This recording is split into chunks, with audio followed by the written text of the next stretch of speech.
Kwa upande wangu, kwanza ni fursa ambayo nilikuwa sifahamu na nimeipata na imenisaidia sehemu kubwa sana, kwa sababu ni mafunzo ambayo yatakufanya utumie ile malighafi kwa ustadi. Malighafi haswa hizi chemical uzitumie pasipokuwa na shaka yote, haswa kwenye mamlaka husika.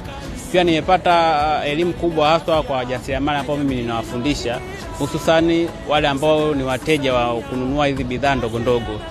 Nimeona kwamba kuna umuhimu mkubwa sana nao pia kupitia madarasa, ili waweze kupitia madarasa haya ili waweze kupata certificate itakazo kuja kuwasaidia huko mbeleni kupata hizi malighafi mbalimbali za ujasiriamali. Ninawashauri hii nafasi wasikose, kwa sababu ni muhimu na itafika kipindi watashindwa kununua hizo malighafi. Kwa hiyo ni rahisi wanapoona nafasi kama hizi, fursa kama hizi, wasiziache.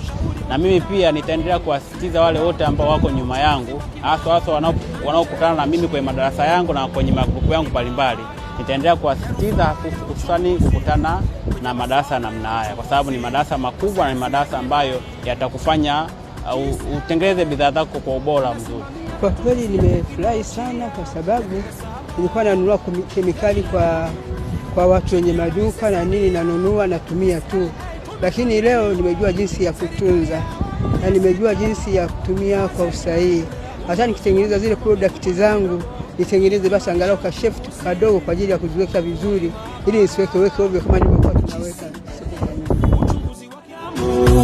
Chini ya Rais Samia, SLA tumefanikiwa, serikali ya